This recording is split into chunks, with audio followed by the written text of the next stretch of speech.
Je n'ai pas insisté. J'étais tellement perturbé d'avoir à nouveau entendu la voix de ma défunte épouse. Je crois même avoir ressenti le toucher de sa main qui retenait le livre fermé. Le plus fou, c'est que c'était aussi doux que sa peau lorsqu'elle était vivante. Une fois de plus, je me couchais, la tête pleine d'interrogations, de doutes, mais aussi de craintes. Le lendemain matin, je retrouvais Lucas pour le petit déjeuner, toujours aussi souriant. Il m'a regardé avec insistance et m'a alors demandé: « Dis papa, tu crois que c'est possible que maman quitte le ciel et revienne vivre avec nous sur terre ?» Je ne savais pas quoi lui répondre. J'étais gêné.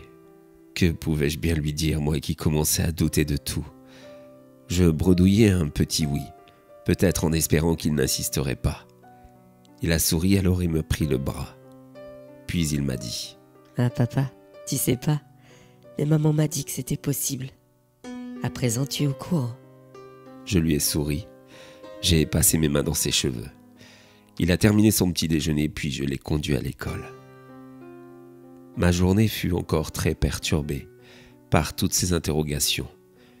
Une journée de plus à être complètement ailleurs, au point que mon patron m'en a fait la remarque, me proposant de prendre mes journées de récupération, que si j'en avais besoin pour régler des affaires, il ne fallait pas hésiter. Pour une fois qu'il se montrait conciliant, j'acceptais et je posais le reste de ma semaine. Je suis rentré, une fois à la maison, après avoir passé un bout de soirée avec mon fils, lui avoir donné à manger, je le couchais. Lucas était impatient d'avoir sa nouvelle histoire. J'ouvrais donc le livre. Mais les pages qui étaient blanches la veille au soir contenaient un nouveau conte accompagné d'illustrations.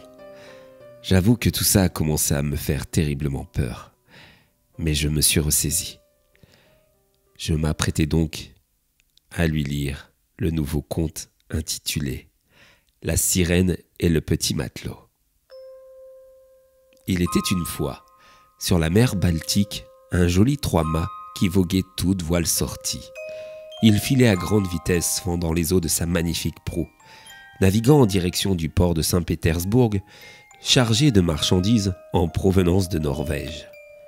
Tout l'équipage s'attelait à leurs tâches, sous les ordres d'un capitaine bienveillant, le navire avançant rapidement vers sa destination.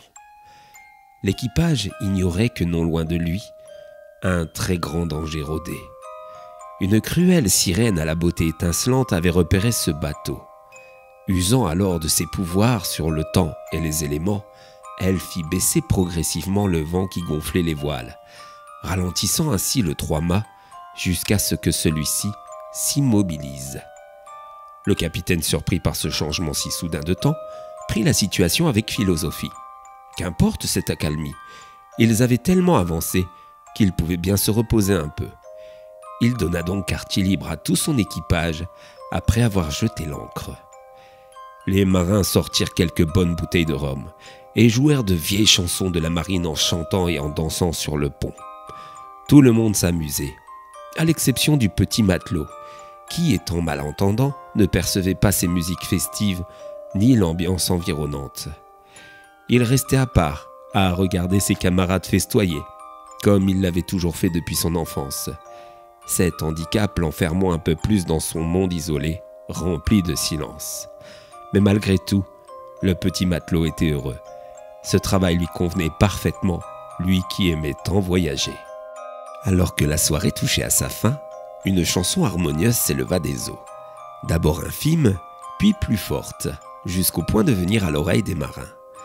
Dès lors qu'ils purent percevoir celle-ci, elle leur parut sublime, envoûtante, au point de vouloir absolument voir d'où celle-ci émanait. De toute évidence, cette sublime chanson venait des eaux froides de la mer Baltique. Mais qui pouvait bien chanter de manière si harmonieuse?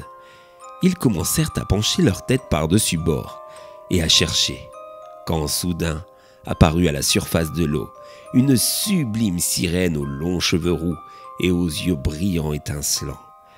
Jamais aucun homme à bord n'avait vu pareille créature, si belle, si troublante. Les marins et le capitaine qui venaient de les rejoindre étaient comme hypnotisés. La sirène redoubla alors d'efforts, chantant plus fort encore et encore. Et le premier marin, envoûté, sauta par-dessus bord. Il nagea en direction de cette sirène. Lorsqu'il arriva à sa hauteur, elle le saisit avec d'horribles tentacules qu'elle dissimulait dans son dos. Son visage changea d'un coup, laissant apparaître une grande mâchoire qui s'ouvrit du plus grand qu'elle le pouvait, pour dévorer le visage du pauvre marin. Bientôt, ce fut le tour d'un second, puis d'un troisième. Petit à petit, tous les membres de l'équipage se jetèrent dans l'eau, en pâture à cette sirène ignoble, à l'appétit sans fin. Tous ne pouvaient résister à ce chant si mélodieux qui s'élevait des océans, et malgré que certains essayaient de se boucher les oreilles pour ne plus l'entendre, dès lors qu'un infime son de cette mélodie leur parvenait, la malédiction opérait, et ils succombaient au charme de la sirène. Le petit matelot sourd vit tous ses compagnons de mer se jeter en pâture sans rien ne pouvoir faire. Il vit cette horrible sirène les dévorer un par un, donnant ainsi à la mer qui entourait le bateau une couleur rouge sang. Regardant par-dessus bord, la sirène aperçut le petit chétif matelot, qui semblait lui résister. Vexée de ne point voir celui-ci tomber sous son charme, elle se mit à chanter encore plus fort. Mais le matelot, qui n'entendait rien, semblait définitivement lui résister. N'acceptant pas son échec, la sirène chantait encore et encore, si bien qu'on l'entendit au loin dans cette mer. Un orque polaire passant par là, et ne supportant plus du tout le boucan que celle-ci faisait, s'approcha d'elle et prit la décision de la dévorer. Le petit matelot sourd vit la sirène se débattre avant d'être englouti par le magnifique animal. Il se fit alors la réflexion que finalement, on n'est jamais tout en haut de la chaîne alimentaire. Après avoir scruté l'horizon, il envoya un SOS de détresse au port le plus proche pour que l'on vienne le sauver, car il était le seul rescapé. Assis sur le pont du bateau, il se dit alors que finalement son handicap, cette différence qui lui avait tant de fois porté préjudice, pouvait être une force, et que sur ce coup, elle lui avait permis de rester en vie. Finalement, c'est bien vrai. Parfois, le silence est d'or. Je refermai le gros livre et embrassai mon fils sur le front, avant de le laisser s'endormir. Puis je suis descendu prendre un café, en repensant à cette histoire si violente, mais en même temps, une fois de plus, comportant une très belle morale. Donc finalement, le but de ce livre était de véhiculer de jolis messages auprès des enfants, de leur apprendre à travers des histoires marquantes les vraies valeurs. L'idée en soi était louable, mais tout de même, pourquoi un contenu si sanglant? Je repensais à cet homme qui m'avait vendu ce livre contre son gré. Et si je le retrouvais dans une autre foire aux livres, il fallait absolument que je sache d'où ce livre venait et qui en était l'auteur, d'autant que chaque jour les pages blanches se transformaient en pages couvertes d'une nouvelle histoire. Il y avait vraiment de quoi perdre la raison. Pourtant, au fond de moi, j'avais le sentiment que derrière tout ça, il y avait quelque chose de bon.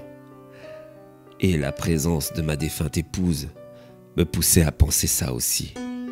J'avais l'impression qu'elle était là, à écouter ces histoires, bienveillante.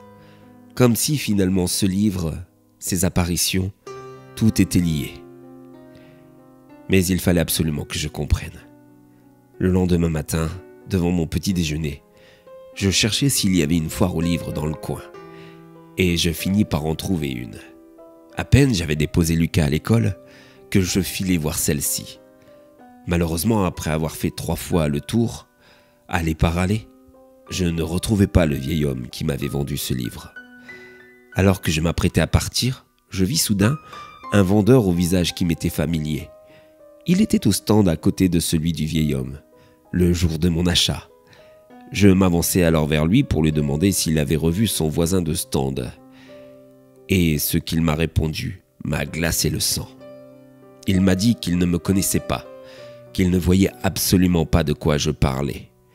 Et surtout, il m'a dit que c'était la première foire aux livres de la saison, qu'il n'y en avait jamais eu auparavant pour cette année.